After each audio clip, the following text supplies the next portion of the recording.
India, Shalom TV in India, and Sunday Shalom. And we know many more of you are picking up this broadcast, perhaps through shortwave radio or local diocesan radio stations, and to the many more of you joining through other internet or social media platforms. Indigene, Masquacis, la collina degli orsi, insomma un luogo veramente che ricorda che ci porta a ricordi ancestrali delle popolazioni indigene, una collina di orsi che non esistono più fondamentalmente.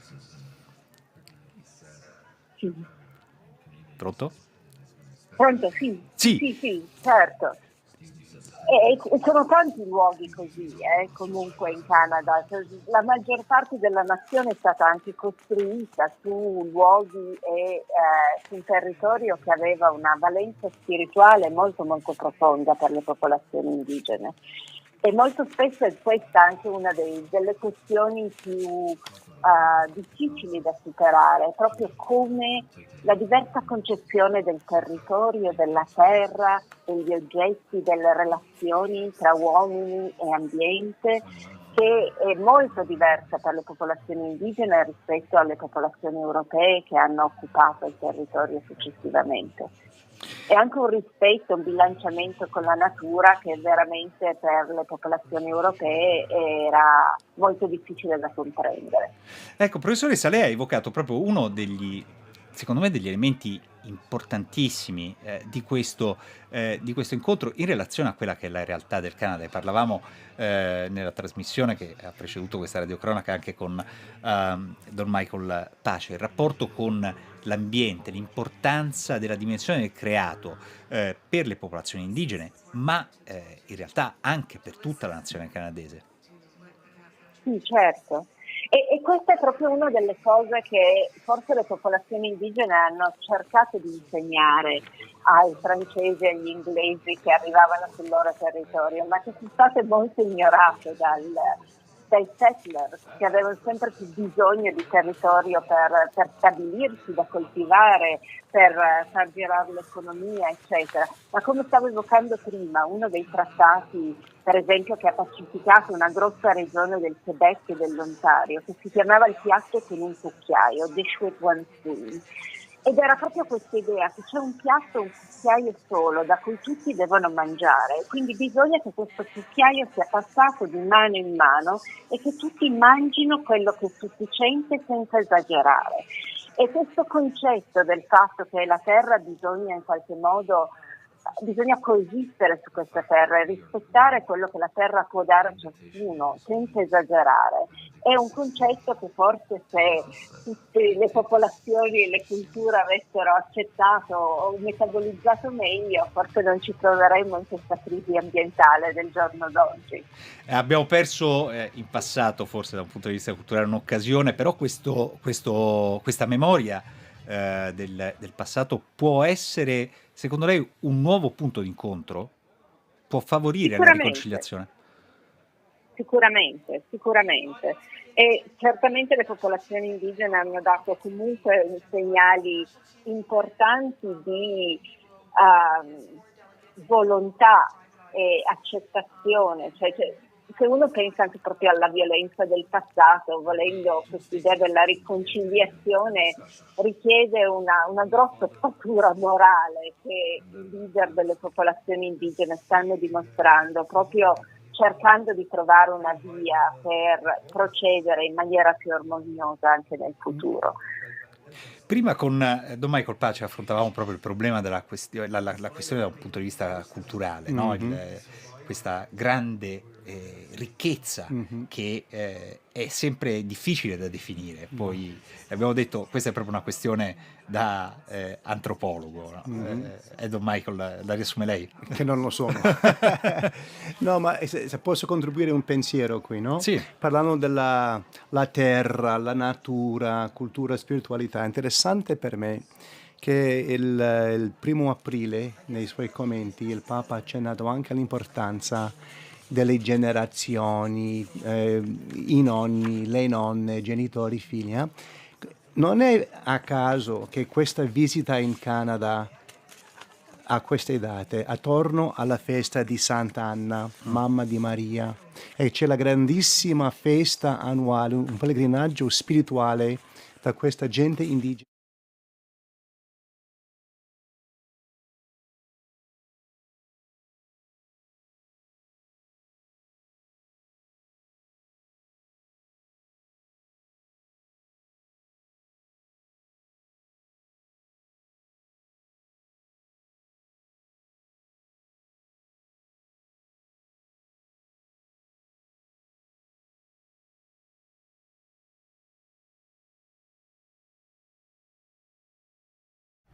Traumas.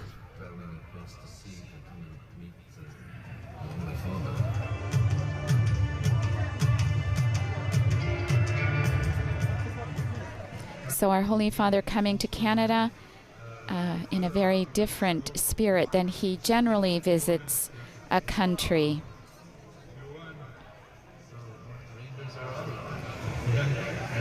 In addition to the languages that Vatican Media offers translation in, the other language broadcasts that are available through the Papal Visit site are Algonquin, Atimakwa, Cree, both East and Plains, Dene, Innu, Inuktitut, Mi'kmaq, Micmac, Mohawk, Ojibwe, and Wet'suwet'en.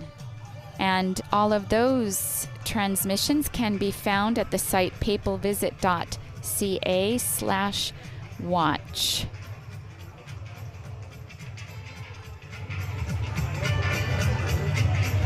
Now, many of the people who are gathered here were either residents at the residential schools or are descendants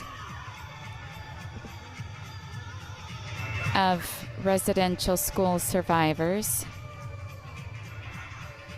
So as we gaze at them, we can only imagine that today will present mixed emotions for them. We try to live this with them. And because of the trauma that they've suffered in the past that might get brought up today, there are also mental wellness, cultural, and spiritual support teams that are available here to assist anyone. Greatest symbol. What we did there was under attack for years. That's quite a shift in thinking and attitudes. It just doesn't happen overnight.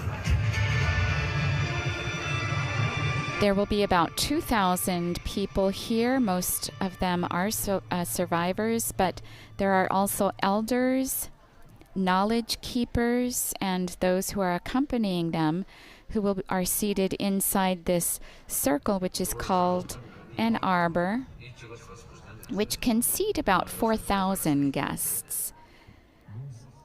Holy Father, today is a joyous day for the human spirit.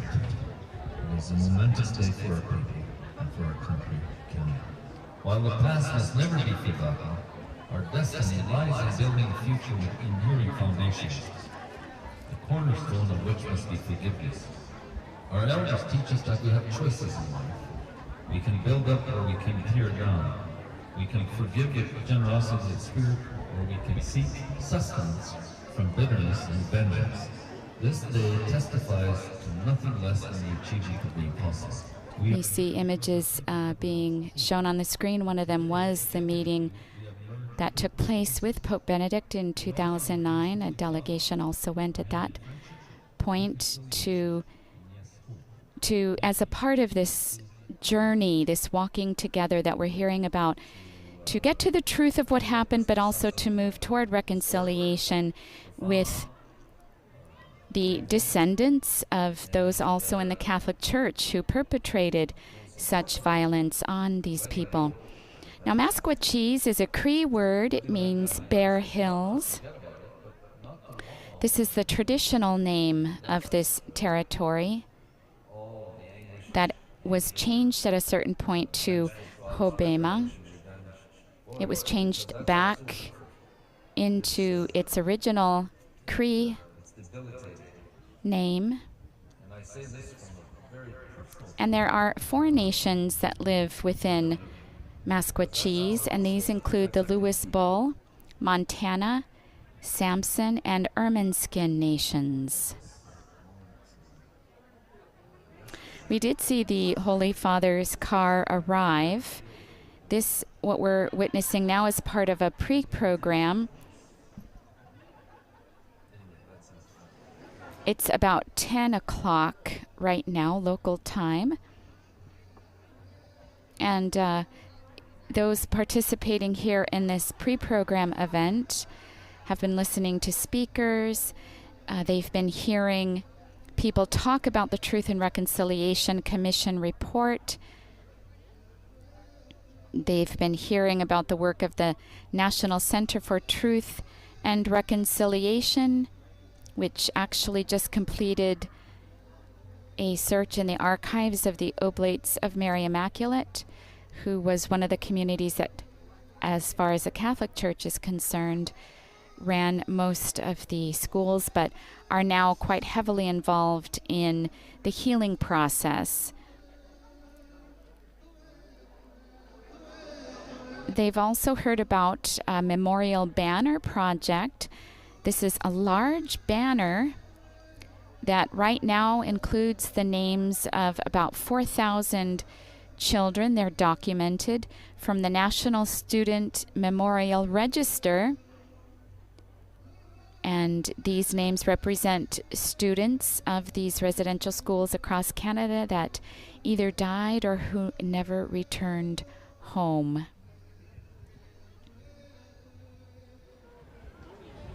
They've also heard about the meeting between National Chief Phil Fontaine when he went to Rome in 2009 to meet with Pope Benedict. Home of the Cree Nation, Samson Cree Nation, Louis Bull Tribe, and Montana First Nation. We welcome you. On behalf of we would like to actually invite the chiefs. What we're seeing now are 4 teepees, and now we're looking at the Ermineskin Cemetery. Our Holy Father will be visiting these area. You will be directed that direction. Everyone else, if you could please take your seats and remain in your seats. Please keep the front area of the stage clear. There are many people of you who are standing that want to see behind. What we're seeing now are images from the Ermineskin Cemetery. And now we're back to the arbor. This is also where this is a very typical structure in many of the reserves, also where powwows, for instance, take place.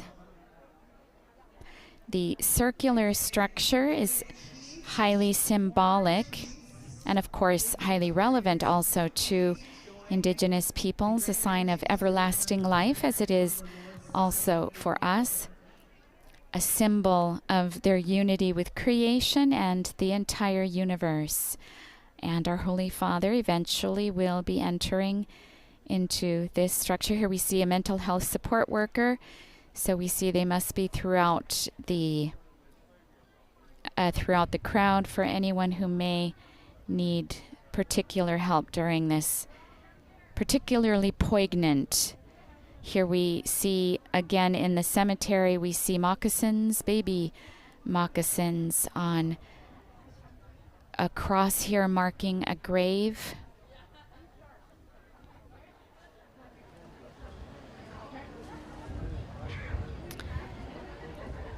There are most certainly remains of former residential school children, students. The residential school that was here on Ermineskin was one of the largest in the country. Here we see another grave marked.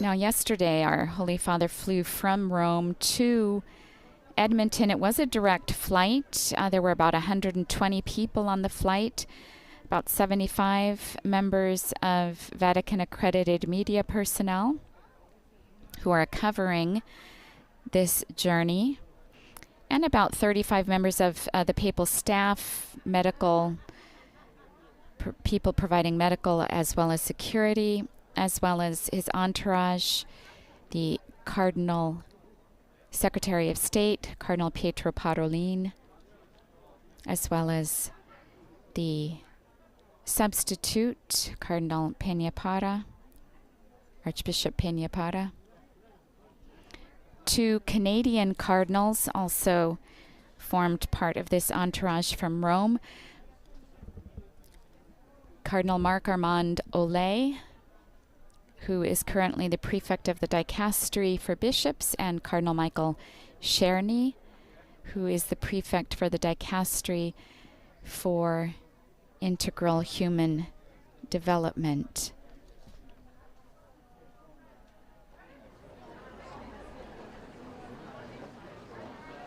He was also greeted by the Apostolic Nuncio to the country, Archbishop Ivan Yurkovich,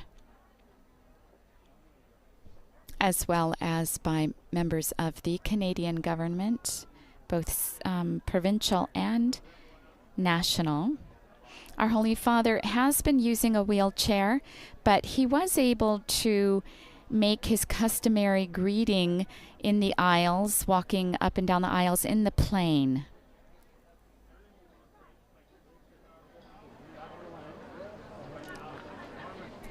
The only event that took place yesterday was the welcome at the international airport. This is his first public event, highly symbolic, since the very reason why the Pope is coming here is to be near and to embrace this people that has been hurt by the church of which he is the head.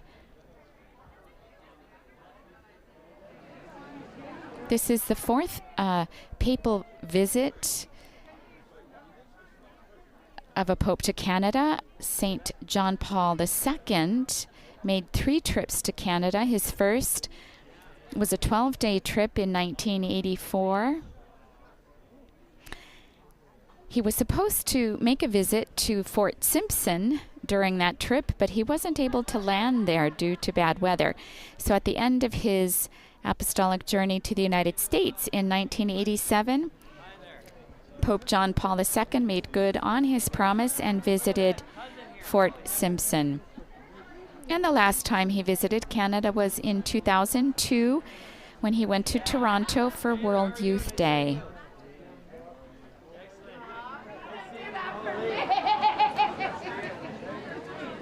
This is not the Pope's first visit to Canada. He visited Quebec as Cardinal Jorge Bergoglio and spoke at the International Eucharistic Congress in 2008. We've seen our Holy Father coming forward in his wheelchair.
We're listening to hand drummer Jerry Saddleback playing and singing in a traditional manner to accompany the Holy Father to the entrance of Ermineskin Cemetery.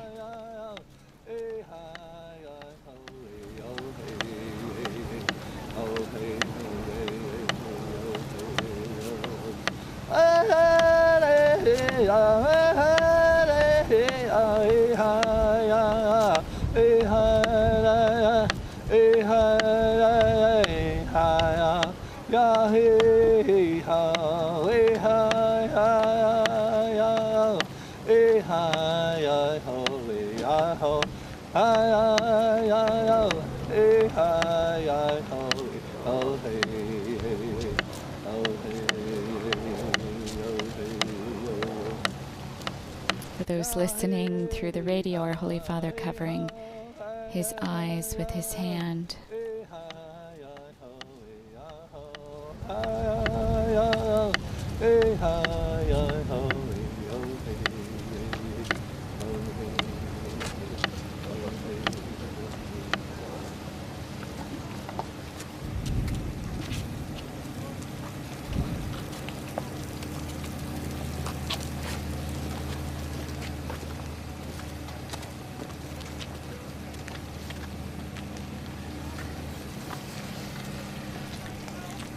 Holy Father now approaching the cemetery. He, on his arrival, went to visit Our Lady of the Seven Sorrows Church,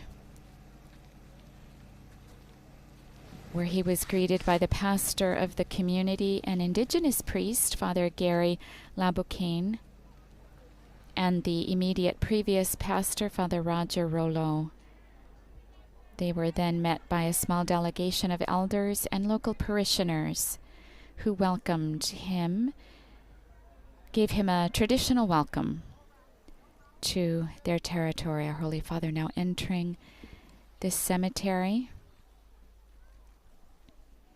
He'll be able to spend a few moments in silence here. We have to remember our Holy Father listened for 3 days, or received in audience 3 consecutive days,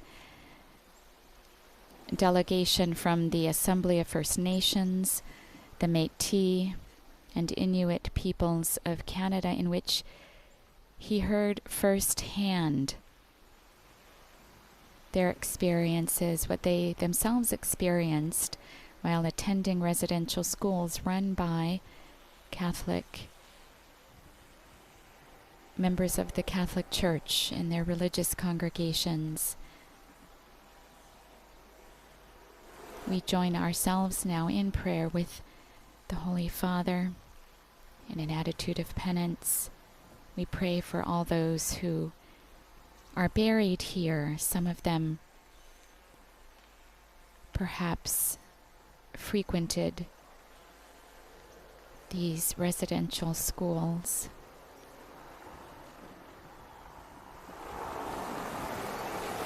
This graveyard for us as well as for the Holy Father is a symbol of many others throughout Canada.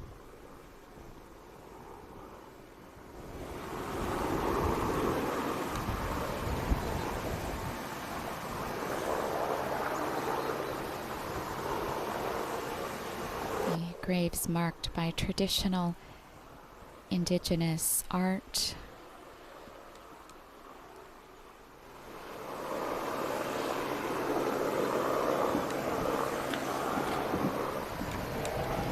While we pray for those buried here, we also pray for those who survived them. As we heard from the Holy Father's discourse, the trauma experienced in the schools, even though they've been closed, the last one closed in 1998, the trauma that is learned has often been passed on to the next generation.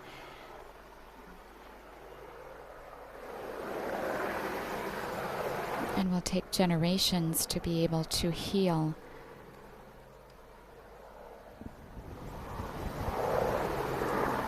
Our Holy Father now being taken, he is in a wheelchair.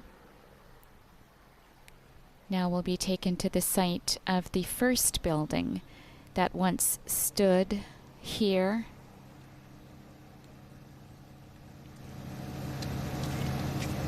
Our Holy Father is here accompanied by the Archbishop of Edmonton. We see him walking to the Pope's right.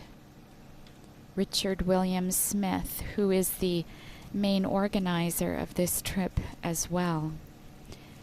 Our Holy Father now exiting the cemetery.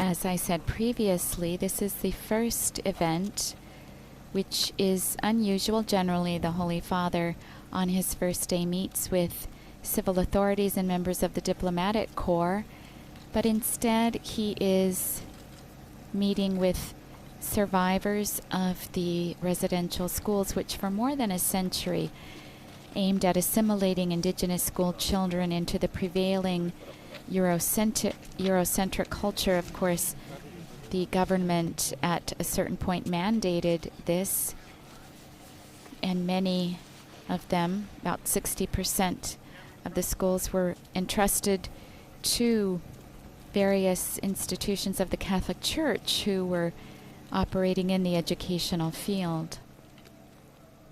This Ermineskin Indian Residential School, or what was formerly here, was one of the largest in the country, operated by Catholic missionaries from its foundation in 1895 until the federal government took over in 1969, and the school was closed in 1975. Our Holy Father here being greeted by a chief.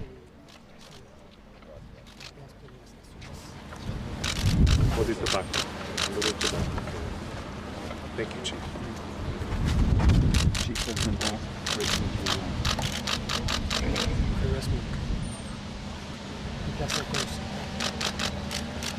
Thank you, Chief.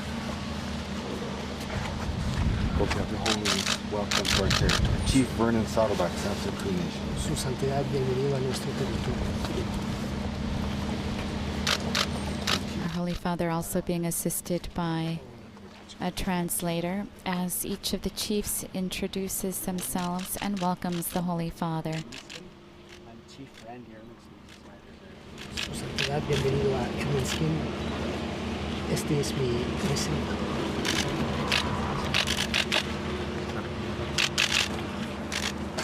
Thank you, Chief. Thank you so much. So proud for you. Definitely proud.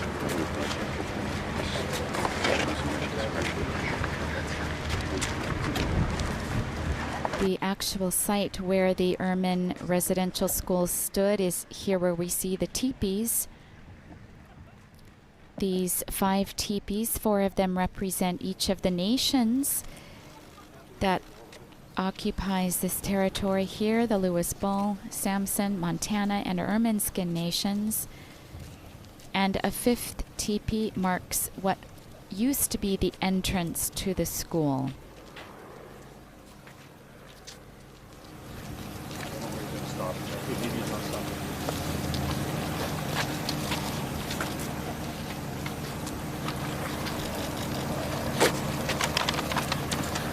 As we said, this day, because it's being attended by survivors, may be a very emotional moment for them, who in very many ways continue to live the trauma of the abuse that they suffered in these schools. They were at times physically, also sexually abused. Corporal punishment being used if they spoke their own mother tongues or practiced traditional ceremonies.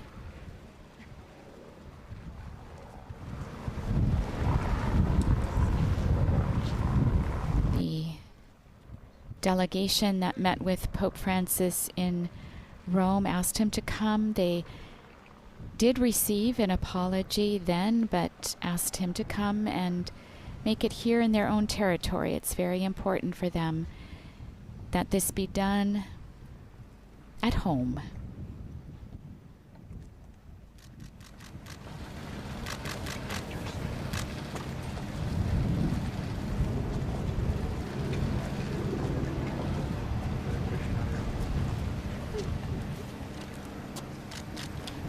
Our Holy Father said in his speech on April 1st that all the things that he heard made him feel indignation and shame. Indignation, he said, because it is not right to accept evil, and even worse, to grow accustomed to evil, as if it were an inevitable part of the historical process. And he said, I also feel shame. I feel shame, sorrow, and shame for the role that a number of Catholics, particularly those with educational responsibilities, have had in all these things that wounded you, in the abuses you suffered, and in the lack of respect shown for your identity, your culture, and even your spiritual values.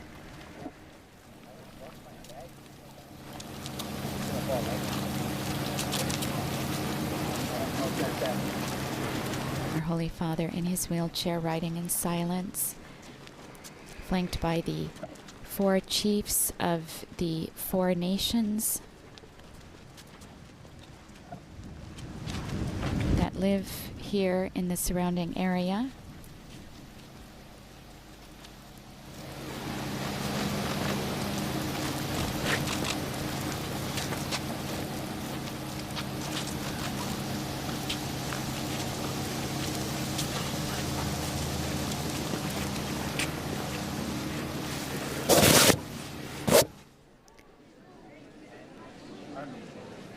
The person who will give the address or the greeting to our Holy Father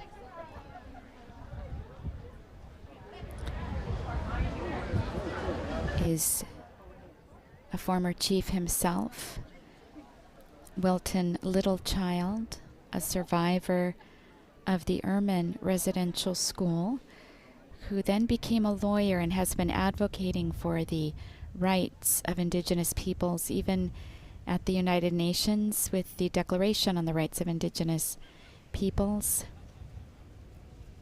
He served on the commission of the Truth and Reconciliation Committee and was just named to the board of directors in January of the Bishops' Fund, which they are collecting in order to be able to fund projects for healing among the Indigenous populations that have been hurt.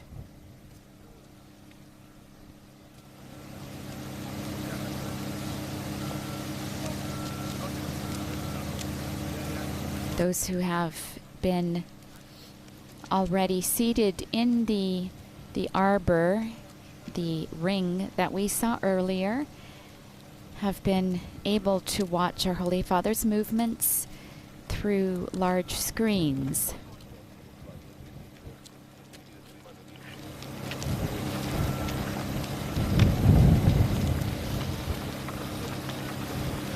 The motorcade now moving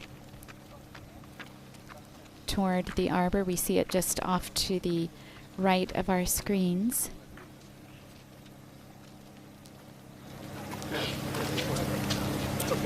Okay, this one here?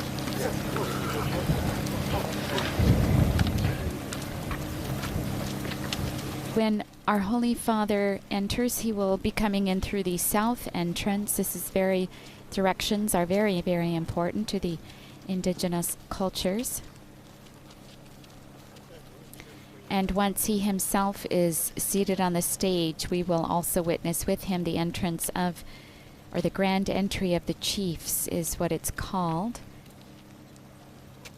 There are many other chiefs who will be participating in this meeting today.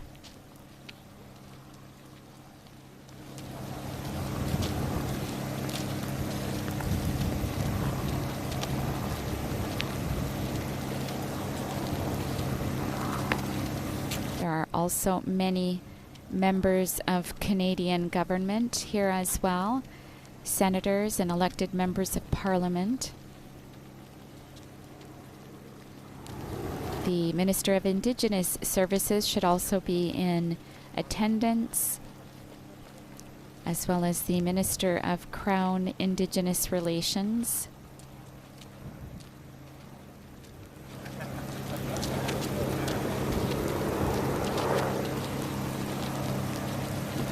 Our Holy Father, in his wheelchair, he did cancel a trip that was scheduled at the beginning of July to the Democratic Republic of Congo and South Sudan due to an injury to his knee. The last apostolic journey our Holy Father made abroad was to Malta on April 2nd and 3rd. That was just a day after he received the delegation of the Indigenous peoples of Canada in Rome.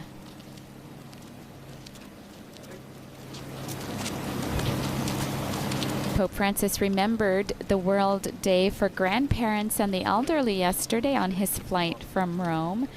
It would have been the second time, or it's the second time that the World Day has been celebrated since he established it on the fourth Sunday of July.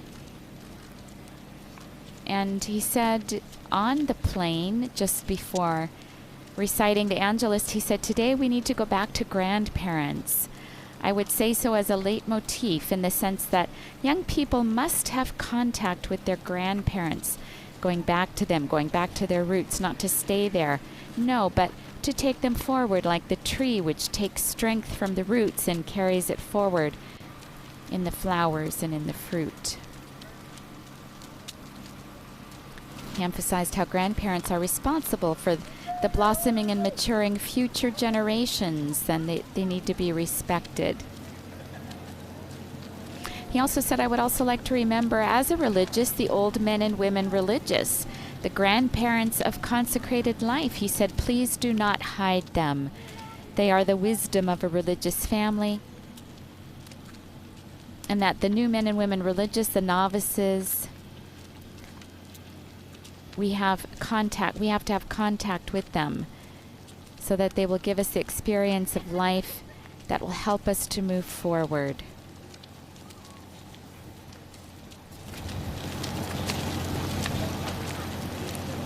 He also thanked all the journalists accompanying him and reminded them that this journey is a bit different. It needs special attention, and a special spirit must be dedicated to this apostolic journey, since it is a penitential pilgrimage in which the Pope himself wants to show closeness to the indigenous people who have suffered.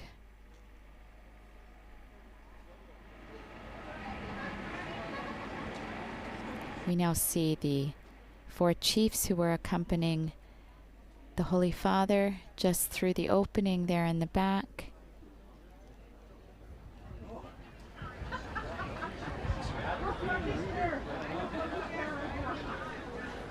Here we see the Prime Minister, Justin Trudeau.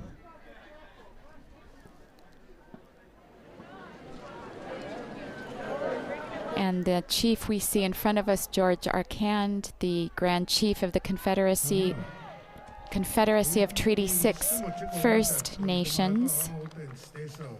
Heading down to my brother Elmer Rattlesnake.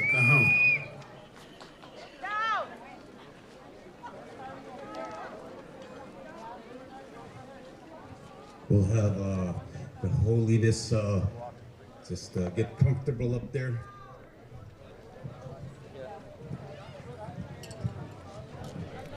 This here is the Governor General, Mary Simon. Here we see a good aerial view of what is called the arbor. It's the round circle. It's also a typical where powwows are held. Our Holy Father now has climbed the stairs to the stage. He now has a cane in hand. We see the logo behind, walking together.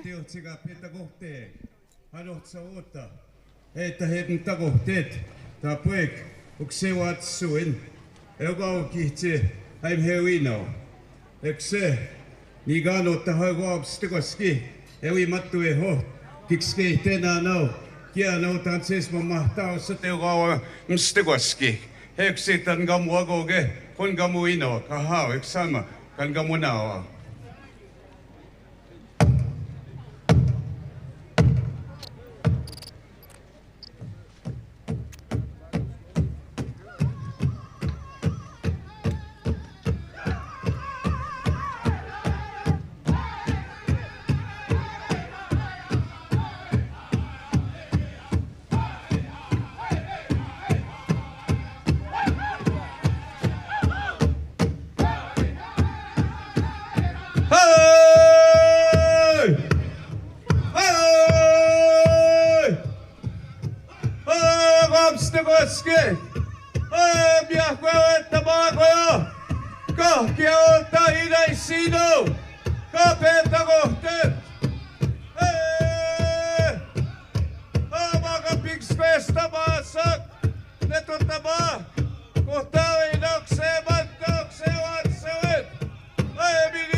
Hey. Thank you very much. Ladies and gentlemen, our drum song, the drum, and all our drums right across Turtle Island. It is a symbol of the heartbeat of Mother Earth. It's a symbol of the heartbeat of each and every one of us. We have a heartbeat. It represents the heartbeat of all animals and living things. So it is very powerful. It's healing. And again, it is a very special afternoon to be able to witness this and have this very sacred song introduce our visitor. So at this time, we're going to go into what we call a grand entry. We're going to be honoring our chiefs. They will be coming in from the east side will be our current chiefs, and to the south will be our former chiefs. So at this time, we're going to go into a grand entry song, what we call a grand entry song. Aha. Singers, Nigabuk.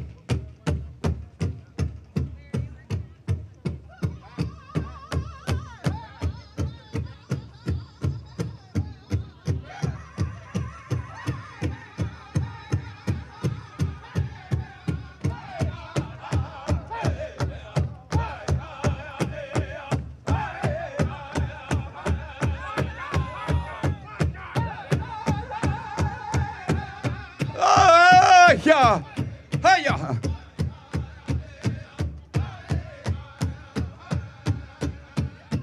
Ladies and gentlemen, our chiefs, every nation has an eagle staff. We have our eagle staffs leading our grand entry procession. The eagle staff represents our sovereignty. Our nations are represented by the eagle staffs. The history of our nations are represented with our eagle staffs. At this time, we're going to be coming in and calling in our great chiefs wearing the war bonnets. Our war bonnets are very sacred to us. War bonnets represent leadership of our nation, leadership amongst all our nations. The war bonnet, the eagle bonnet, represents who we are as a nation.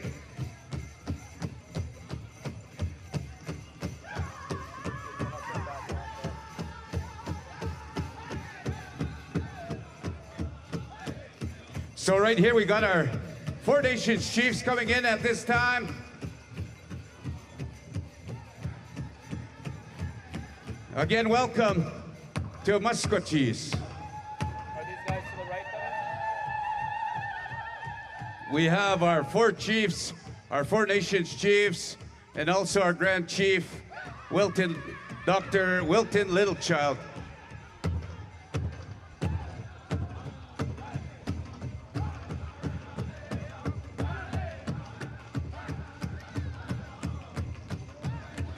So ladies and gentlemen on this side, Sagastedok. Sagastedok is the east. The east represents the sun. The sun gives us light. The sun gives us health. The sun is one of the most powerful things the Creator has given us. As people, as First Nations people, we acknowledge the sun for healing and health. Hiya!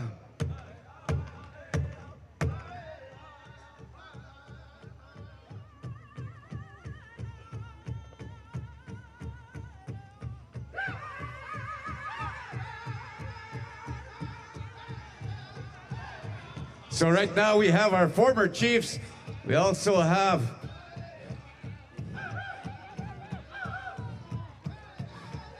represented here, we have all our chiefs within our territory, Treaty 6 territory, and also visiting chiefs from other First Nations in the war bonnets. Tapos mga kahigo, get nice kabek. Tapos higo, ego makisigaw. Tapos kakissiya. Hego tahanma. Hanma mihtatamuin. Mihtatamuin. Hego ma. Hego tse. Hego ma. Kapmise. Kawi maispike. Tapwe. Tapngasiya pingo ek. Hekta kiam. Tapune tamik. Tapune tamak. Hanma kiano tatsesun. Niganimia. Hey tawase ao kiam. Han makipmatsuin na way suniga nimya. Kitawasim sinawag. Mina kakyo ko sinawag. Mina angge kapino gustik. Hego takiab tap mohtin getsik. Han makigoy. Tagagito kagotsik.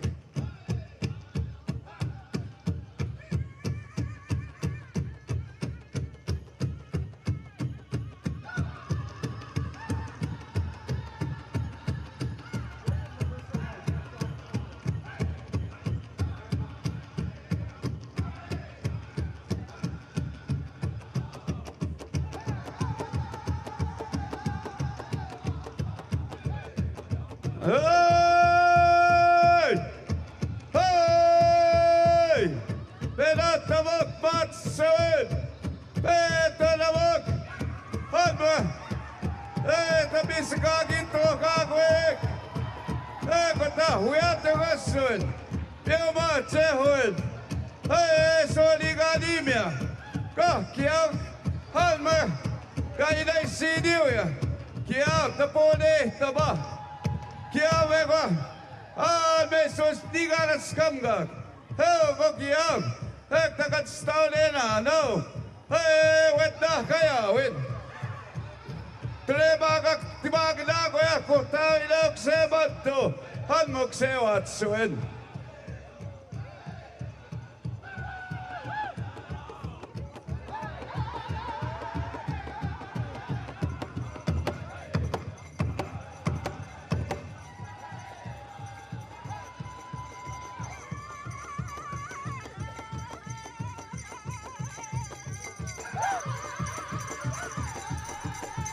We continue to see various highly decorated people coming in, some carrying banners representing the nations they represent.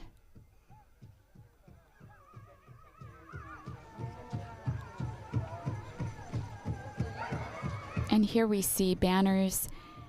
This could be the memorial banner that we heard about with the names of children who died in the residential schools. Our Holy Father did stop before this banner that was placed at the church that he visited earlier before arriving here, Our Lady of the Seven Sorrows. Those carrying this banner, it's quite long, it's wound around them. Beautiful way of making present the children who went to these residential schools, of course, as we know in our Christian faith in some way, are still present.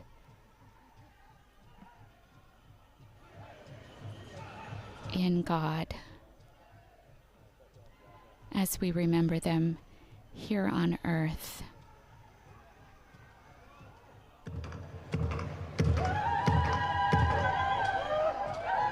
Here we see the eagle staffs that were described at the beginning.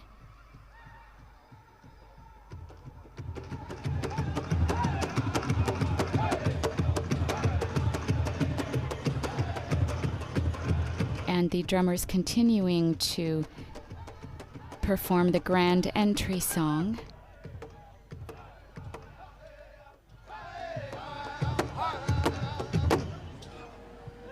Hey, hey, hey, hey. Maybe at this time, ladies and gentlemen, let's give everybody a round of applause, ladies and gentlemen.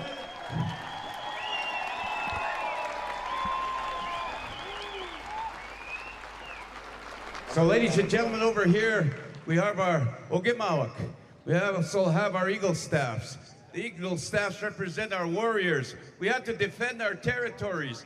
Our warriors had to defend the language. Our warriors had to defend our children, our grandchildren. We had to defend our language. We had to defend our way of life. So these eagle staff represent that, and also the war bonnets, they represent leadership. So at this time, we're going to honor our eagle staffs and the war bonnets, our chiefs, with the flag song.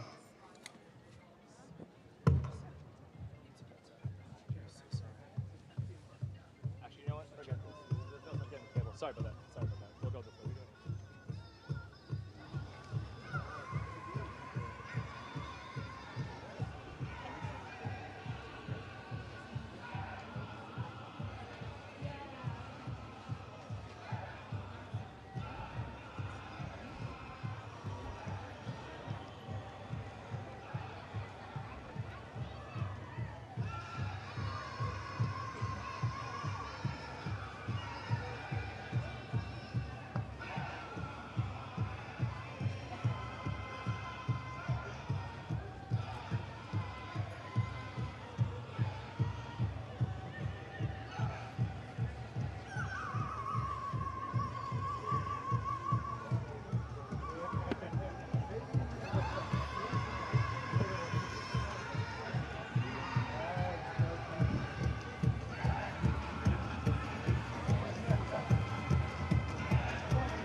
Hi, hi, hi.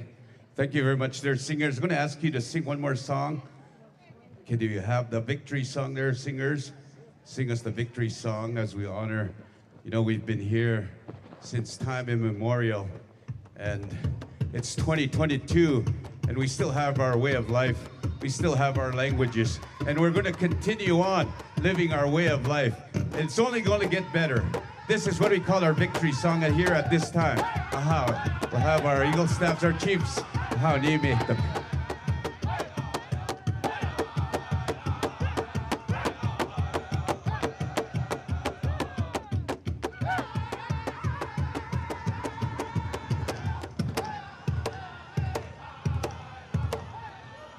Sagwek, Sagwek warriors, where's your war call?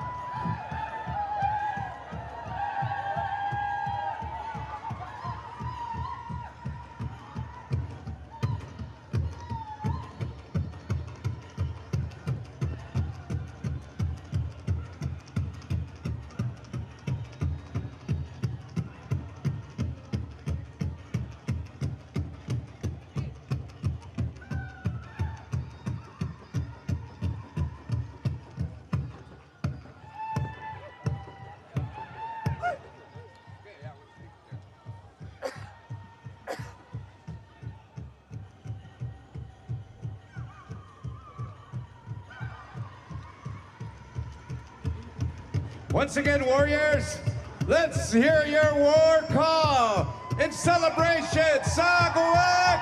Sagawag!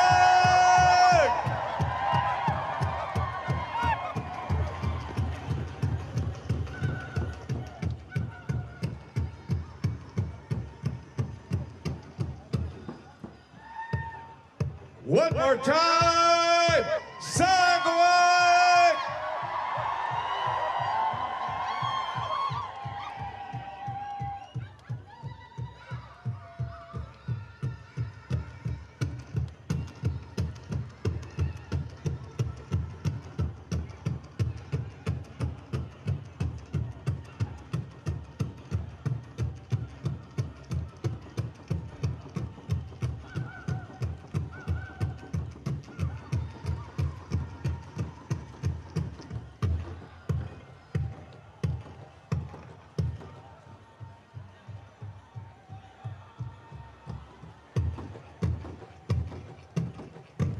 Hi, hi, hi, hi. Okay, gentlemen, you can post the Eagle staffs there. We have areas that we're going to post our Eagle staffs, and we'll have all our chiefs come back here. Now, we're going to go into a healing dance here at this time, as soon as we have our Eagle staff situated right around the center pole here. You know, circle, it represents life from the beginning, and it never ends. We're going to continue that journey. So again, the center pole, we have one of our biggest ceremonies where we have what we call the king tree stands in the middle of our lodge, and all of our nation's people come there to show the Creator. And you know, they have to go through a 3-day, 4-day fast where they're going to dance without food and water. But this arbor, you see, he represents that lodge.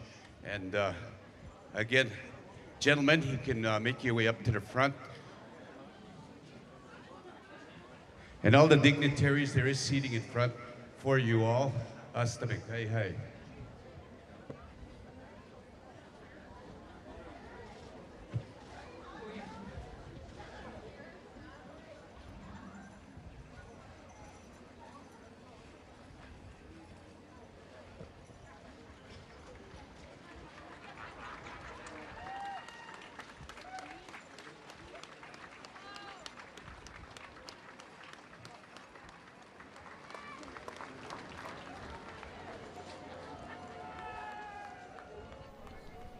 We now see the various chiefs coming up to take their place on the stage with the Holy Father. The chiefs representing the 4 local nations: the Louisbourg, Samson, Montana, and Ermineskin.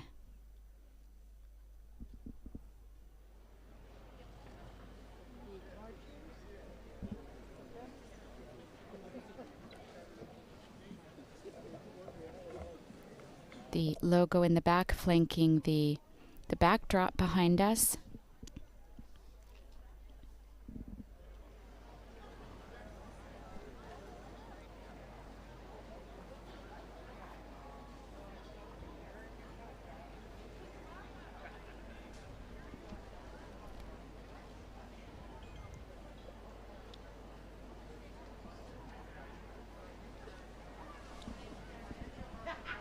We see once again this memorial banner winding its way through the arbor here.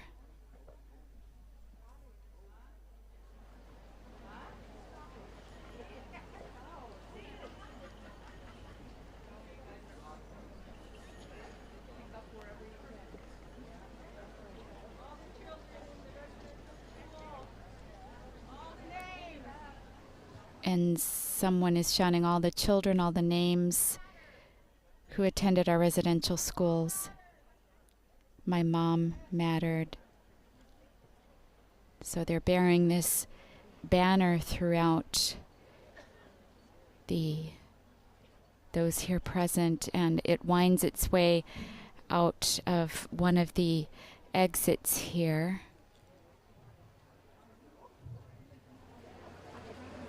So, ladies and gentlemen, we do have a lot of survivors here, and this is a very historic event, and they wanted to be here.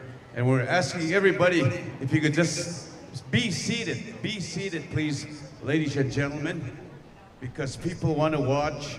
I know we have the big screens out there, but we do really want to watch him as he makes his and what he's going to talk about here. Quick. Okay, quickly, everybody, you can clear the area.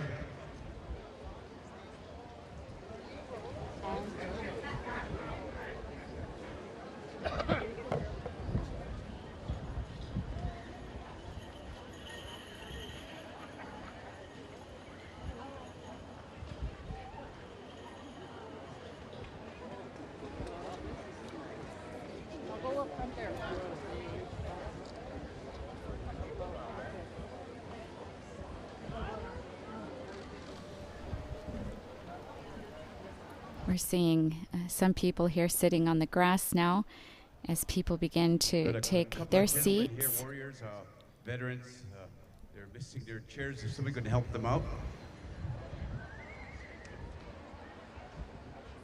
And everybody make a nice circle. We have people inside the circle. Kind of back up, back up. Everyone, back up.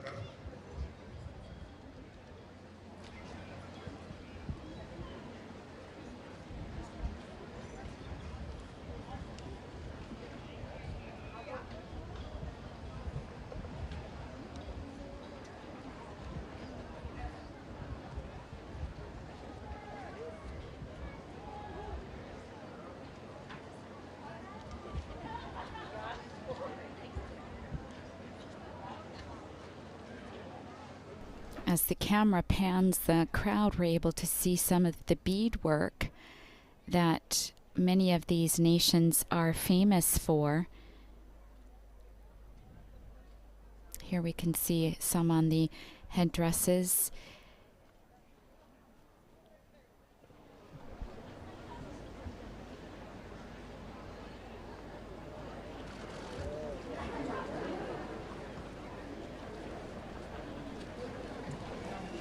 And here we see an up-close image of the banner, actually reading some of the names.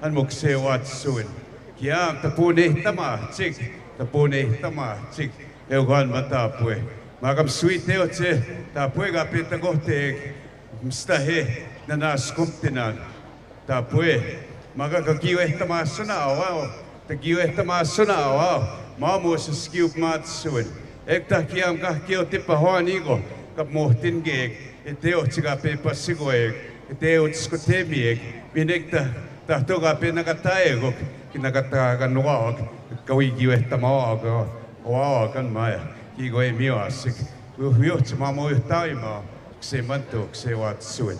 So ladies and gentlemen, at this time we're going to go to our sacred drum here with our singers. They're going to sing a special song again, and this is what we are going to be calling the healing dance. They'll sing the healing song, and we're going to have our dancers dance within this circle.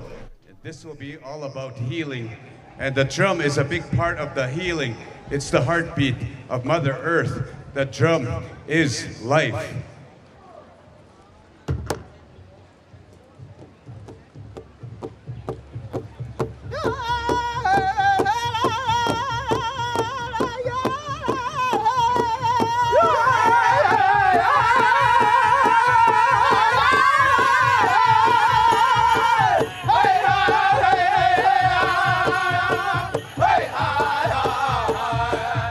Keep on walking, keep on walking, keep on walking there. Keep on walking. And security, if you want to kneel down up to the side so people can watch.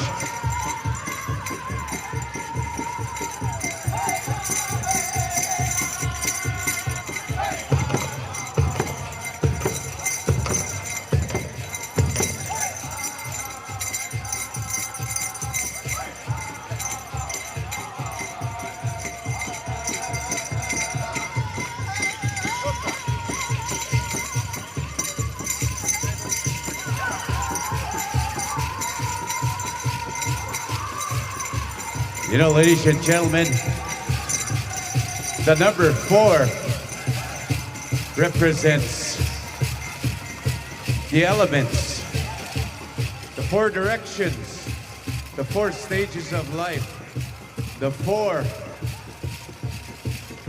living life forms. 4 directions. We have the sun rising from the east. And we also have, from the south, we have the Thunderbird. And over on the west side, we have the wind, the oxygen that we breathe. This is the government of Mother Earth. And on the north side, we have Mother Earth. Mother Earth is who we are. Mother Earth is all the plant life. Mother Earth, our mother, is also the mother of all insect life. Mother Earth is also the mother of all animals on the ground, in the water, in the air. Mother Earth, of course, is the mother of all humanity. Mother Earth is who she is. We are the children. We are the people of Mother Earth. Hi, hi.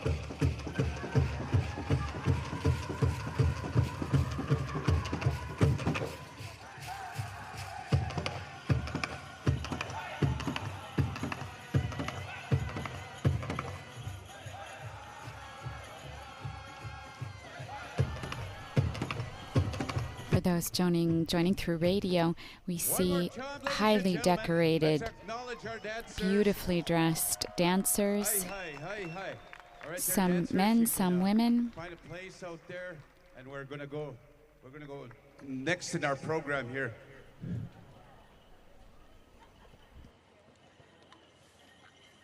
Your Holiness, Fancy Wapikihu, White Eagle. And this is It's a great honor Chief to welcome you among us.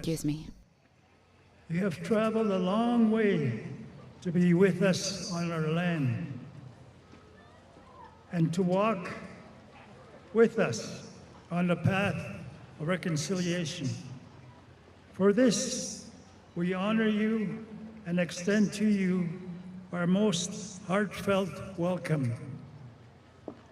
We wish to acknowledge with deep appreciation and gratitude the great personal effort you have made to travel to our land.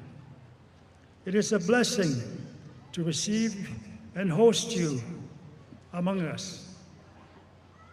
The vast expanse of land called Kaganatak, Canada, and which the Indigenous peoples refer to as part of Turtle Island, is the traditional homeland for the First Nation, Métis, and Inuit peoples.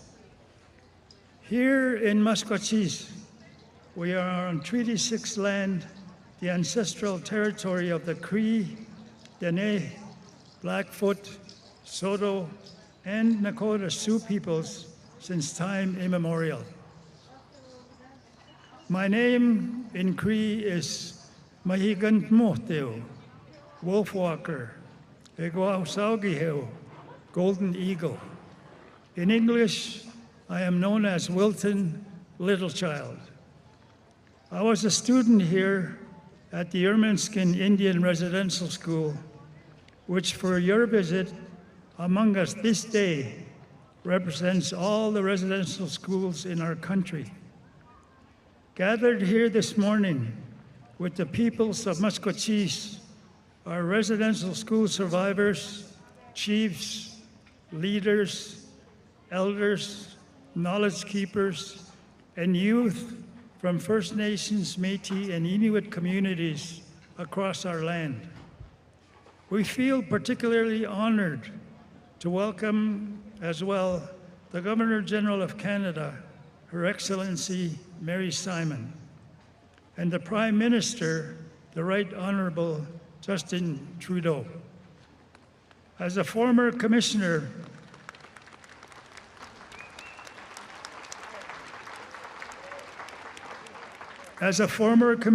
of the Truth and Reconciliation Commission, I have heard nearly 7,000 testimonies from former students of residential schools in this country. During the recent visit to your home at the Vatican by a delegation of Indigenous survivors, elders, knowledge keepers, and youth, you also heard of the abuses so many of us have suffered at this and other residential schools. During our time with you, it was clear to us all that you listened deeply and with great compassion to the testimonies that told of the way our languages were suppressed, our culture taken from us, and our spirituality denigrated. Our spirituality denigrated. You have heard the devastation that followed from the way our families were torn apart. The words you spoke to us in response clearly came from the depths of your heart and were, for those who heard them, a source of deep comfort and great encouragement. On that occasion, you expressed your intention to visit with us on our land, and in this way express your strong desire to be close to us. And now, Your Holiness, you have come to our land in response to our invitation, and as you promised. You have said that you have come as a pilgrim, seeking to walk together with us on the pathway of truth, justice, healing, reconciliation, and hope. We gladly welcome you to join us on this journey. As you acknowledged in your address to us in Rome, we Indigenous peoples strive always to consider the impact of the present events and deliberations on future generations. In that spirit, we sincerely hope that our encounter this morning and the words you share with us will echo the true healing and real hope throughout many generations to come. Kitatam hin, Your Holiness. Tawao, welcome to our land.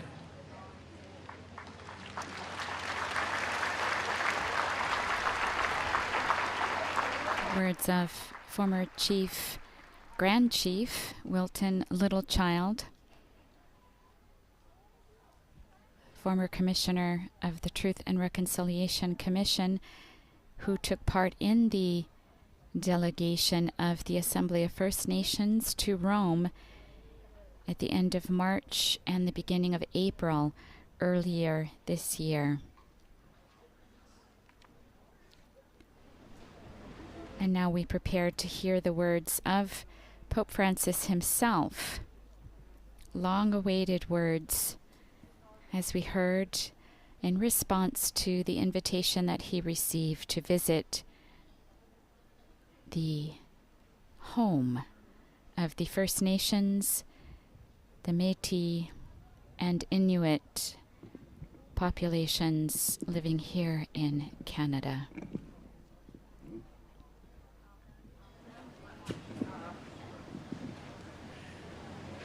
Señora Gobernadora General, señor Primer Ministro, queridos pueblos indígenas de Masapsis y Holy Father speaking in Spanish. Madam Governor General, Mr. Prime Minister, dear Indigenous peoples of Masquachis and of this land of Canada, dear brothers and sisters, I have been waiting to come here and be with you. Here from this place associated with painful memories, I would like to begin what I consider a penitential pilgrimage. I've come to your native lands to tell you in person of my sorrow, to implore God's forgiveness, healing, and reconciliation, to express my closeness, and to pray with you and for you. Madam Governor General, Mr. Prime Minister, dear Indigenous peoples of Masquachis and of this land of Canada, dear brothers and sisters, I have been waiting to come here and be with you. Here, from this place associated with painful memories, I would like to begin what I consider a pilgrimage, a penitential pilgrimage. I have come to your native lands to tell you in person of my sorrow, to implore God's forgiveness, healing, and reconciliation, to express my closeness, and to pray with you and for you. Recuerdo los encuentros que tuvimos en Roma hace 4 meses. En ese momento me entregaron en prenda 2 pares de mocasines, signo del sufrimiento padecido por los niños indígenas, en particular de los que lamentablemente no volvieron más a casa desde las escuelas residenciales. Me pidieron que devolviera los mocasines cuando llegara a Canadá. Los traje y lo haré al terminar estas palabras. Y quisiera inspirarme precisamente en este símbolo que en los meses pasados reavivó en mí el dolor, la indignación y la vergüenza. El recuerdo de esos niños provoca aflicción y exhorta a actuar para que todos los niños sean tratados con amor, honor y respeto. Pero esos mocasines también nos hablan de un camino, de un recorrido que deseamos hacer juntos. Caminar juntos, rezar juntos, trabajar juntos para que los sufrimientos del pasado dejen el lugar a un futuro de justicia, de sanación y de reconciliación. I recall the meetings we had in Rome 4 months ago.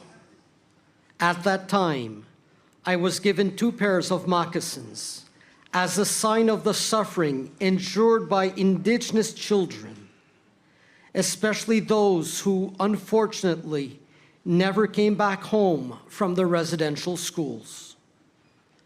I was asked to return the moccasins when I came to Canada. I brought them, and I will do so at the end of these few words, in which I would like to reflect on this symbol, which over the past few months has kept alive my sense of sorrow, indignation, and shame. The memory of those children is indeed painful. It urges us to work to ensure that every child is treated with love, honor, and respect. At the same time, those moccasins also speak to us of a path to follow, a journey that we desire to make together. We want to walk together, to pray together, and to work together so that the sufferings of the past can lead to a future of justice, healing, and reconciliation. Y este es el motivo por el que la primera etapa de mi peregrinación entre ustedes se lleva a cabo en esta región que ha visto desde tiempos inmemoriales la presencia de los pueblos indígenas. Es un territorio que nos habla, que nos permite hacer memoria. Hacer memoria, hermanos y hermanas. Ustedes han vivido en esta tierra durante miles de años con estilos de vida que respetaban la misma tierra, heredada de las generaciones pasadas y protegida para las futuras. La trataron como un don del Creador para compartir con los demás y amar con armonía con todo lo que existe, en una viva interconexión entre todos los seres vivos. Así aprendieron a nutrir un sentido de familia y de comunidad y desarrollaron vínculos fuertes y entre las generaciones, honrando a los ancianos y cuidando de los pequeños. Cuántas buenas tradiciones y enseñanzas basadas en la atención a los otros y al amor por la verdad, en la valentía y el respeto, en la humildad, en la honestidad, en la sabiduría de vida. That is why the first part of my pilgrimage among you takes place in this region, which from time immemorial has seen the presence of indigenous peoples. These are lands that speak to us. They enable us to remember. To remember, brothers and sisters. You have lived on these lands for thousands of years, following ways of life that respect the earth, which you received as a legacy from past generations, and are keeping for those yet to come. You have treated it as a sign of the Creator, to be shared with others, and to be cherished in harmony with all that exists, in profound fellowship with all living beings. In this way, you learn to foster a sense of family and community, and to build solid bonds between generations, honoring your elders and caring for your little ones. A treasury of sound customs and teachings centered on concern for others, truthfulness, courage and respect, humility, honesty, and practical wisdom. Pero si estos fueron los primeros pasos dados en estos territorios, la memoria nos lleva tristemente a los sucesivos. El lugar en el que nos encontramos hace resonar en mí un grito de dolor, un clamor sofocado que me acompañó durante estos meses. Pienso en el drama sufrido por tantos de ustedes, por sus familias, por sus comunidades, en lo que ustedes compartieron conmigo sobre los sufrimientos padecidos en las escuelas residenciales. Son traumas que en cierto modo reviven cada vez que se recuerdan, y soy consciente de que también nuestro encuentro de hoy puede despertar recuerdos y heridas, y que muchos de ustedes podrían sentirse mal mientras yo hablo. Pero es justo hacer memoria, porque el olvido lleva a la indiferencia. Y como se ha dicho, lo opuesto al amor no es tanto el odio, es la indiferencia. Lo opuesto a la vida no es la muerte, es la indiferencia a la vida o a la muerte. Hacer memoria de las devastadoras experiencias que ocurrieron en estas escuelas residenciales nos golpea, nos indigna, nos entristece, pero es necesario. Yet, if those were the first steps taken in these lands, the path of remembrance leads us, sadly, to those that followed. The place where we are gathered renews within me the deep sense of pain and remorse that I have felt in these past months. I think back on the tragic situations that so many of you, your families, and your communities have known, of what you shared with me about the suffering you endured in the residential schools. These are traumas that are in some way reawakened whenever the subject comes up. I realize too that our meeting today can bring back old memories and hurts, and that many of you may feel uncomfortable even as I speak.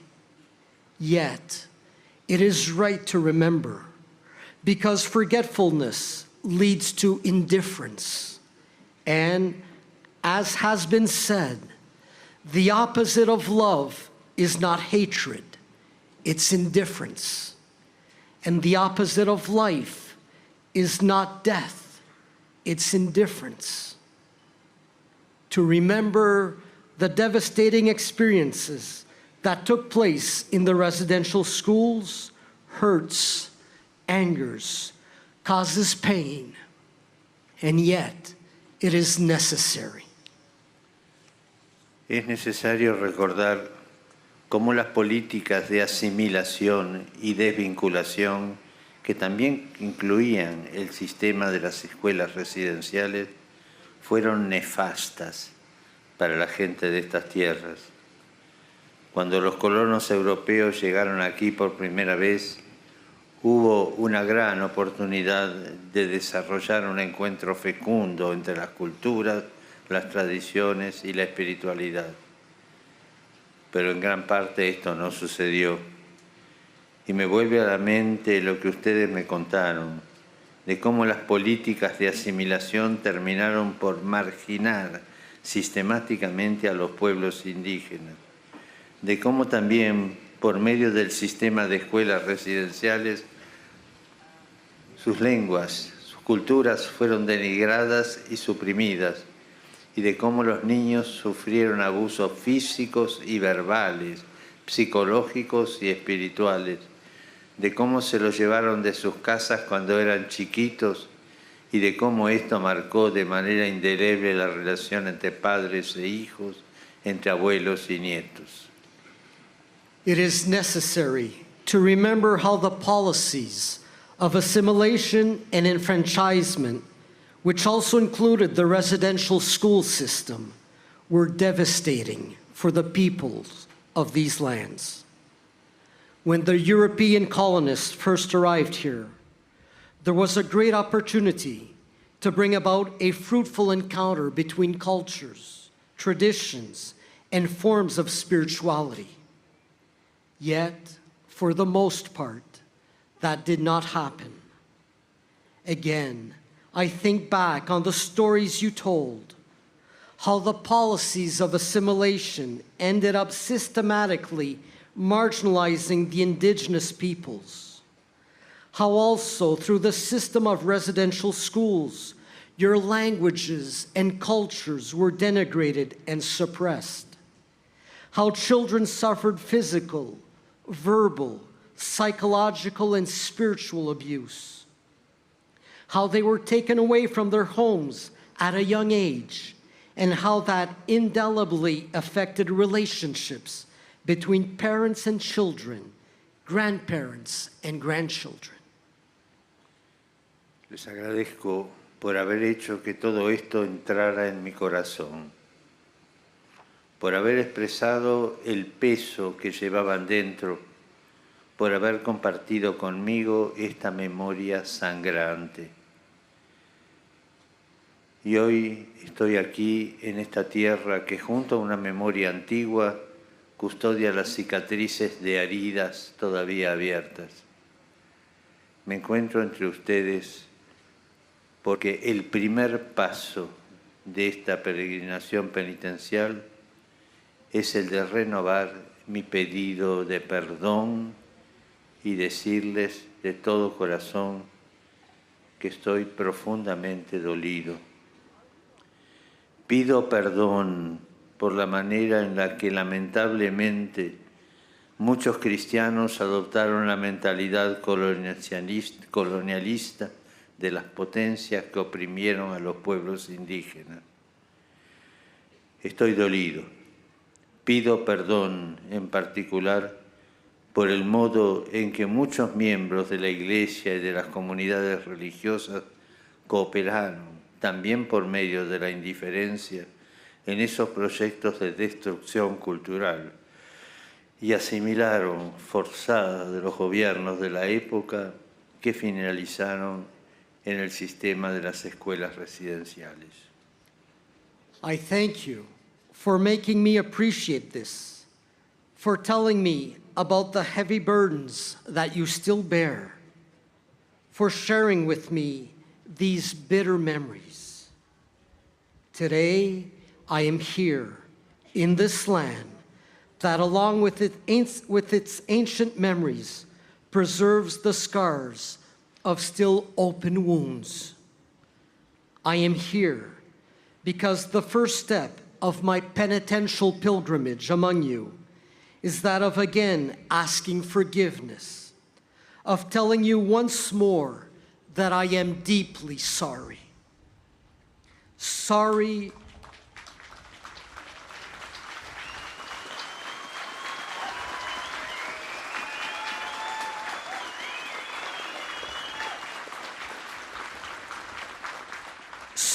for the ways in which, regrettably, many Christians supported the colonizing mentality of the powers that oppress the indigenous peoples. I am sorry. I ask forgiveness.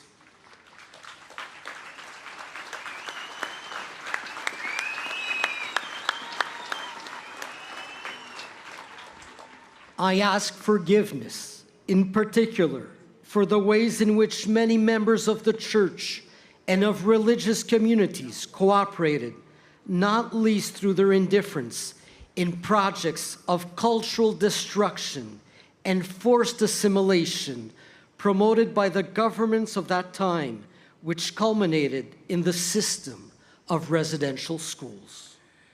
Aunque la caridad cristiana haya estado presente y existan no pocos ejemplares de entrega por los niños, con todo, las consecuencias globales de las políticas ligadas a las escuelas residenciales han sido catastróficas.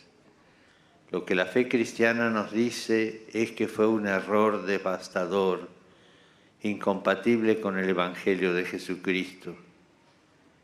Duele saber que ese terreno compacto de valores, lengua y cultura que confirió a sus pueblos un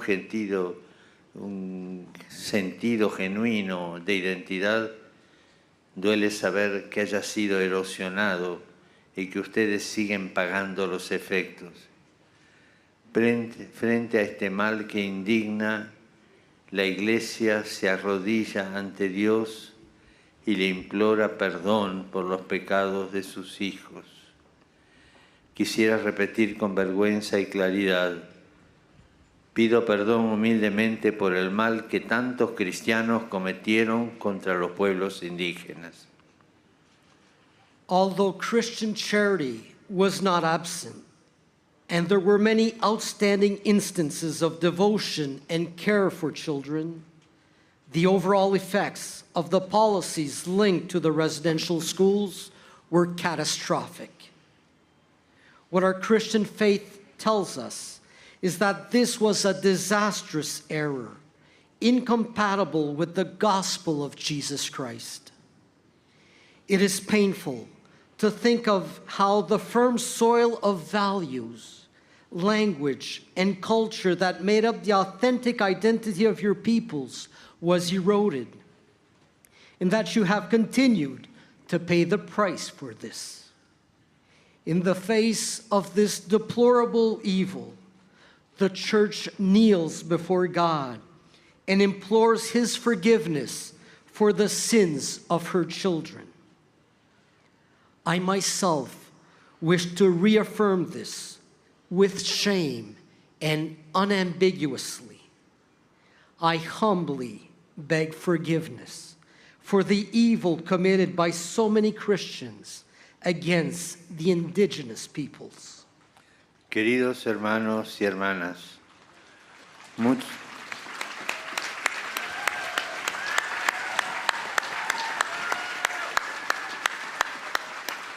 Queridos hermanos y hermanas, muchos de ustedes y de sus representantes han afirmado que las disculpas no son un punto de llegada. Concuerdo perfectamente. Constituyen solo el primer paso, el punto de partida. También soy consciente que mirando hacia el pasado nunca será suficiente lo que se haga para pedir perdón y buscar reparar el daño causado, y mirando hacia el futuro nunca será poco lo que se haga para generar una cultura capaz de evitar que estas situaciones no solo no se repitan, sino que no encuentren espacios. Una parte importante de este proceso es hacer una seria búsqueda de la verdad acerca del pasado y ayudar a los supervivientes de las escuelas residenciales a realizar procesos de sanación por los traumas sufridos. Dear brothers and sisters, many of you and your representatives have stated that begging pardon is not the end of the matter. I fully agree. That is only the first step, the starting point. I also recognize that looking to the past, no effort to beg pardon and to seek to repair the harm done will ever be sufficient. And that looking ahead to the future, no effort must be spared to create a culture able to prevent such situations from happening. An important part of this process will be to conduct a serious investigation into the facts of what took place in the past and to assist the survivors of the residential schools to experience healing from the traumas they suffered. Rezo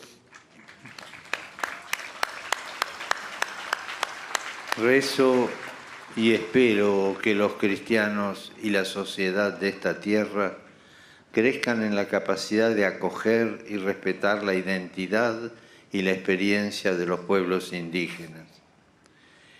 Espero que se encuentren caminos concretos para conocerlos y valorarlos, aprendiendo a caminar todos juntos. Por mi parte, seguiré animando el compromiso de todos los católicos respecto a los pueblos indígenas. Lo hice en otras ocasiones y en varios lugares a través de encuentros y llamamientos, y también por medio de una exhortación apostólica. Sé que todo esto requiere tiempo y paciencia. Se trata de procesos que tienen que entrar en los corazones, y mi presencia aquí y el compromiso de los obispos canadienses son testimonio de la voluntad de avanzar por este camino. I trust and pray that Christians and civil society in this land may grow in the ability to accept and respect the identity and the experience of the Indigenous peoples. It is my hope that concrete ways can be found to make those peoples better known and esteemed, so that all may learn to walk together. For my part, I will continue to encourage the efforts of all Catholics to support the Indigenous peoples. I have done so at various times and occasions through meetings, appeals, and also through the writing of an apostolic exhortation. I realize that all this will require time and patience. We are speaking of processes that must penetrate hearts. My presence here and the commitment of the Canadian bishops are a testimony to our will to persevere on this path. Queridos amigos, esta peregrinación se extiende durante algunos días y llegará a lugares distantes entre sí. Sin embargo, no me permitirá responder a muchas invitaciones y visitar centros como Kamloops, Winnipeg varios lugares de Saskatchewan, en Yukon y en los territorios del noroeste. Aunque esto no es posible, sepan que están todos en mi recuerdo y en mi oración. Sepan que conozco el sufrimiento, los traumas y los desafíos de los pueblos indígenas en todas las regiones de este país. Las palabras que pronunciaré a lo largo de este camino penitencial están dirigidas a todas las comunidades y a los indígenas que abrazo de corazón. Dear friends, this pilgrimage is taking place over several days and in places far distant from one another. Even so, it will not allow me to accept the many invitations I have received to visit centers like Kamloops, Winnipeg, and various places in Saskatchewan, Yukon, and the Northwest Territories. Nonetheless, please know that all of you are in my thoughts and in my prayer. Know that I am aware of the sufferings and traumas, the difficulties and challenges experienced by the Indigenous peoples in every region of this country. The words that I speak throughout this penitential journey are meant for every Native community and person. I embrace all of you with affection. En esta primera etapa quise hacer espacio a la memoria. Hoy estoy aquí para recordar el pasado, para llorar con ustedes, para mirar la tierra en silencio, para rezar junto a las tumbas. Dejemos que el silencio nos ayude a todos a interiorizar el dolor. Silencio y oración. Ante el mal, recemos al Señor del bien. Ante la muerte, recemos al Dios de la vida. Nuestro Señor Jesucristo hizo de un sepulcro la última estación de la esperanza ante la cual se habían desvanecido todos los sueños y solo quedaban el llanto y el dolor y la resignación. Hizo de un sepulcro el lugar del renacimiento, de la resurrección, donde comenzó una historia de vida nueva y de reconciliación universal. No bastan nuestros esfuerzos para sanar y reconciliar. Es necesaria su gracia, es necesaria la sabiduría afable y fuerte del Espíritu, la ternura del Consolador. Que Él colme las esperanzas de los corazones, que Él nos tome de la mano, que Él nos haga caminar juntos. On this first step of my journey, I have wanted to make space for memory. Here today, I am with you to recall the past, to grieve with you, to bow our heads together in silence, and to pray before the graves. Let us allow these moments of silence to help us interiorize our pain, silence, and prayer. In the face of evil, we pray to the Lord of goodness. In the face of death, we pray to the God of life. Our Lord Jesus Christ took a grave which seemed the burial place of every hope and dream, leaving behind only sorrow, pain, and resignation, and made it a place of rebirth and resurrection, the beginning of a history of new life and universal reconciliation. Our own efforts are not enough to achieve healing and reconciliation. We need God's grace. We need the quiet and powerful wisdom of the Spirit, the tender love of the Comforter. May He bring to fulfillment the deepest expectations of our hearts. May He guide our steps, take us by the hand, and enable us to advance together on our journey.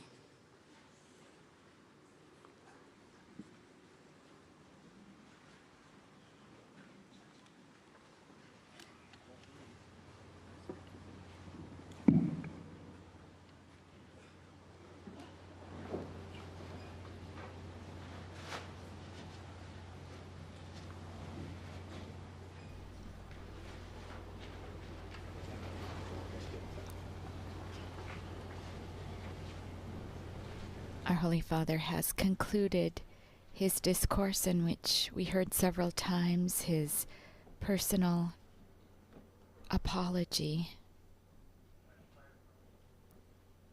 at which point several times those here present clapped in recognition.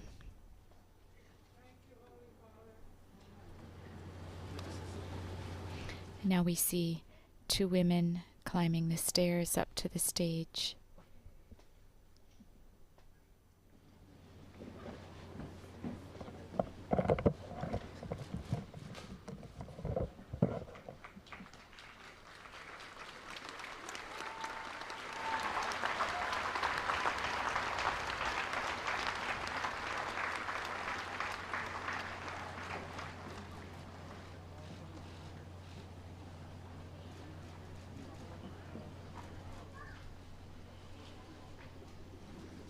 Our Holy Father in conversation.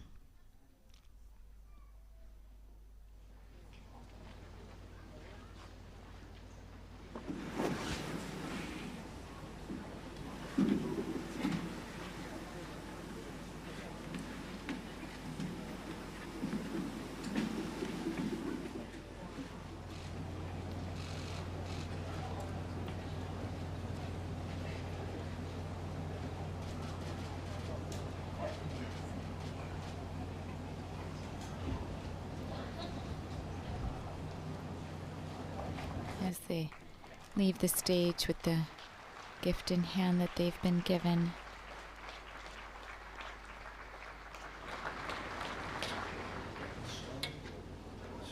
Sung in the gravesite this morning at the same time.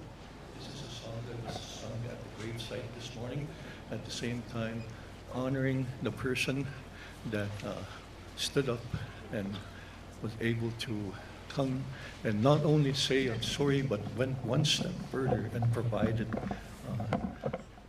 some form of, asking for forgiveness, but at the same time moving forward and doing things for those people, the succeeding generations of those people. So it's with that we sing this song again for those children and for our great leader and Pope.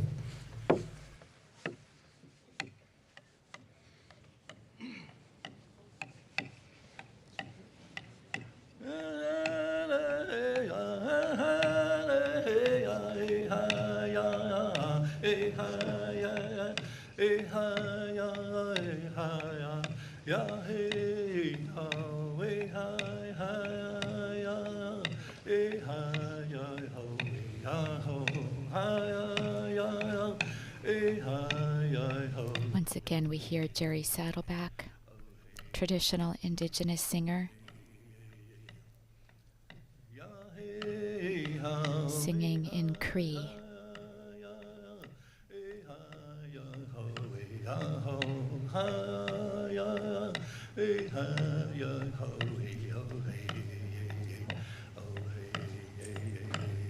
It's also a way of showing acceptance for the Holy Father's apology and an invitation to all those present in their own way and according to their own personal time to accept that invitation to move toward reconciliation.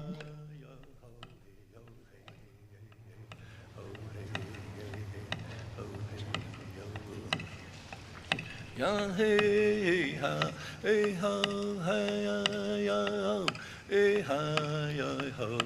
Chief Wilton Little Child now with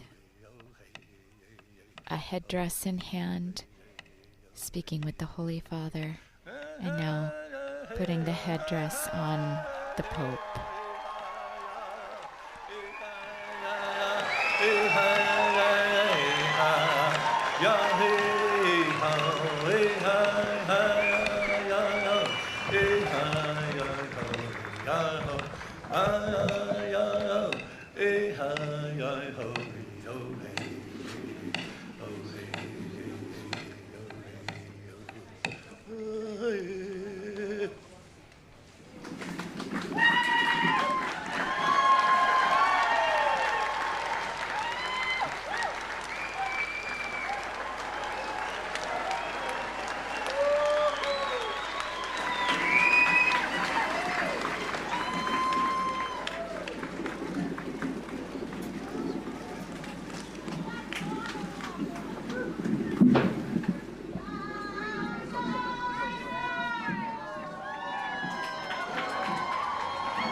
spontaneous performance of the Canadian national anthem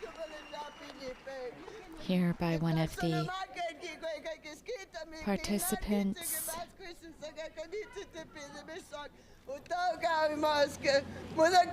speaking in an Indigenous language.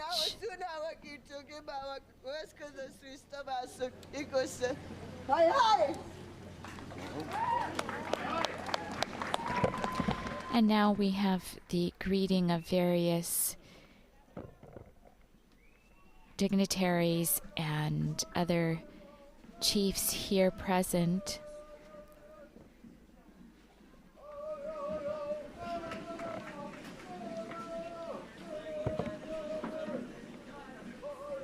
This has been, as we have seen,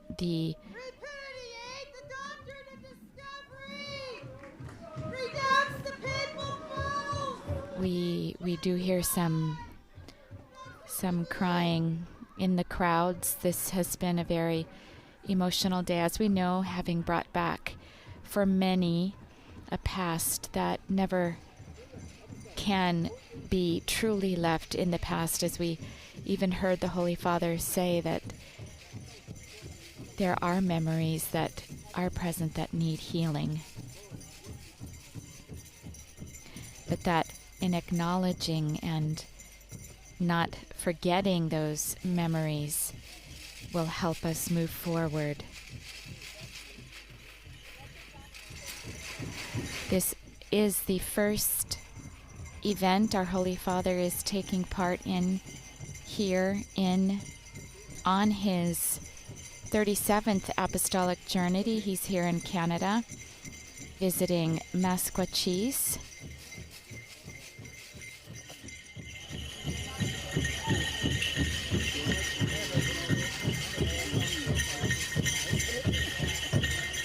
Masquachis, Cree name, is an unincorporated community.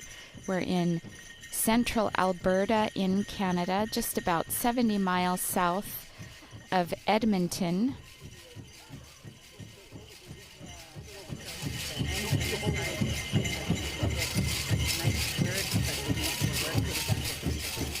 A Catholic mission was established here in late 1884 and 1885 by a priest named Father Constantine Skolin, who always referred to this as Bear Hills, which is where Masquachis comes from. We now see a chief coming up the stairs, helping an older woman.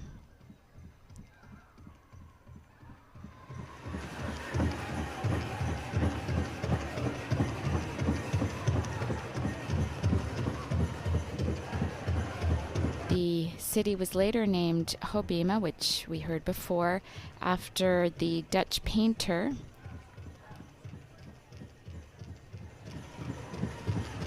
The railway station was given that name, and then the area after that.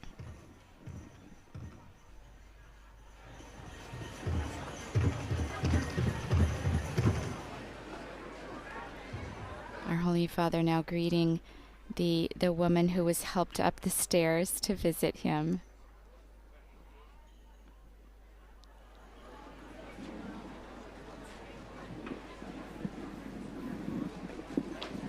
This is the second papal trip this year. The last one he took was to Malta, the 2nd and 3rd of April.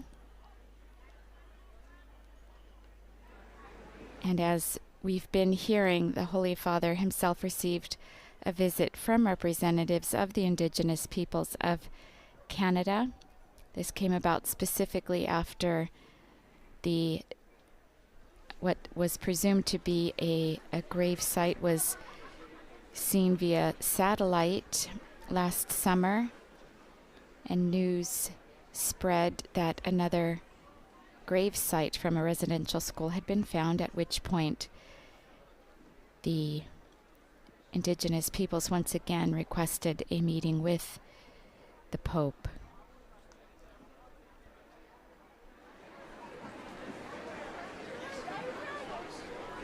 Pope John Paul II in his visit in 1984 in the address he should have given at Fort Simpson, which he then later gave via television and radio, expressed the teaching of the Church that on the indigenous rights of peoples. In some ways, he prepared the ground for the development of the relationship between the indigenous populations and the Church.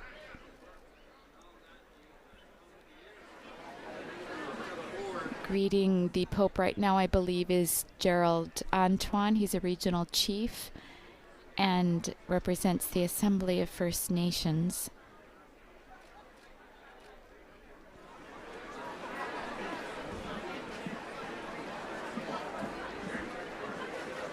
In a very moving discourse that John Paul II gave at the National Shrine of St. Anne de Beaupré in Quebec,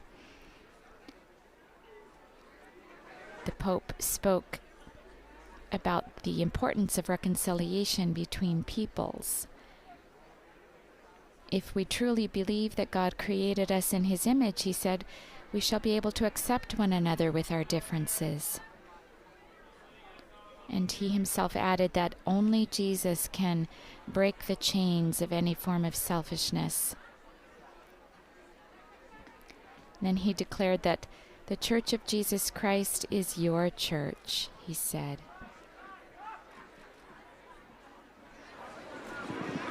She is like those hiding places that your ancestors constructed all along the routes of their travels, so that no one might be caught without provisions. And then he said that word, hiding places, in several indigenous languages as a way, he said, of drawing closer to express to you my fraternal affection.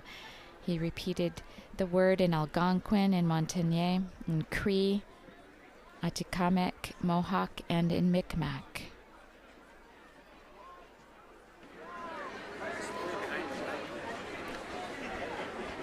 John Paul II also visited the shrine of the Canadian martyrs in Huronia, celebrating the Liturgy of the Word. There were about 100,000 people present there at that time.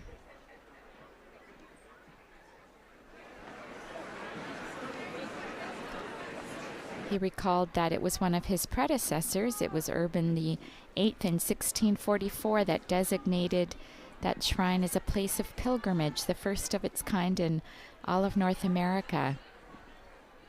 And he described the shrine as a symbol of the unity of faith in a diversity of cultures. If I could kindly have your attention. I know everyone is anxious to be near the Holy Father, but we have some elders that were invited to participate, to offer the Holy Father gifts on behalf of all the survivors. And so we're just concerned about safety. It's pretty tight up here at the stage. If we could just get people to move back just a little bit for everyone's safety. This is a safety issue now, huh? So please respect. We have survivors that are seated who are anxious as well to watch this event and to appreciate this.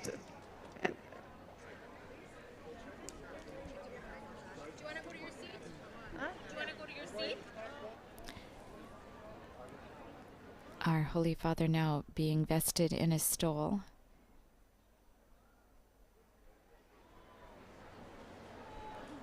This may mean that we will be reciting the Our Father together.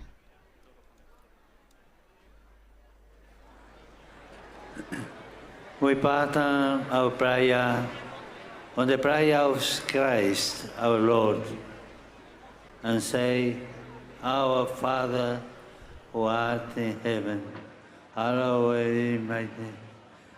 The kingdom come, with the will be done, on earth as it is in heaven. Give us this day our daily bread, and forgive us our trespasses, and we forgive those who trespass against us. And lead us not into temptation, but deliver us from evil. The Lord be with you. Blessed by the name of the Lord. Our help is in the name of the Lord. May Almighty God bless you, the Father, the Son, and the Holy Spirit.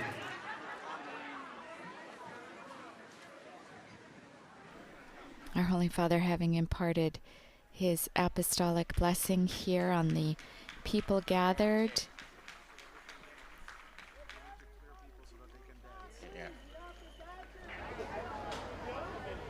there should be some traditional music and dance now.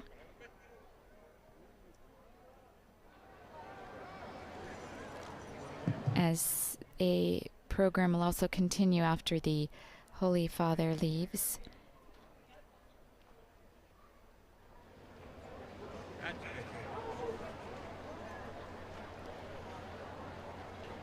In his address at the shrine in Huronia, Pope John Paul II recalled the 8 Jesuits who lived at the mission, recalling that they laid down their lives. And they looked forward to a day when the native people would enjoy full maturity and exercise leadership in the church.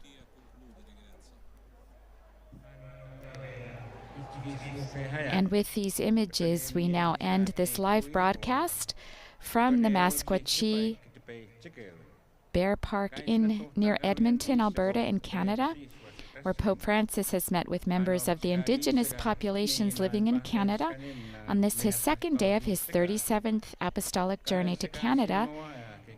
From here, Pope Francis will be driven to St. Joseph's Seminary in Edmonton, where he will dine in private, and later this afternoon at 4:45 local Mountain Time, he will be meeting with Indigenous peoples and members of a parish community in Sacred Heart in Edmonton. I invite you to visit the Vatican News web portal, Facebook, Instagram, Twitter, and YouTube accounts. You will find coverage of today's events and other Vatican and world news. On behalf of Vatican Media, I'd like to thank our audio technician Adriano Vitali and our coordinator Alessandro De Carolis, as well as all of our media partners, Catholic TV, Catholic Faith Network, Shalom World Television Networks, EWTN, Salt and Light TV, Shalom World TV, and Shalom TV in India, and Sunday Shalom. We'll be back around 4:45 for Pope Francis' second event for the day. We hope to see you then. Laudetur Jesus Christus. Praised be Jesus Christ.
The priest has left, and we're all done here for today. We thank you all for all your beautiful remarks and etc. But we love you all and have a safe trip home.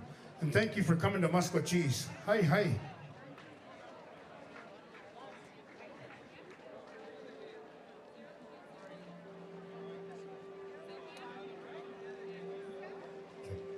And we'd like to ask you, go back to the same buses that you had come on, go to the same exits, and you'll get transferred back to your vehicles. Thank you. Hi, hi.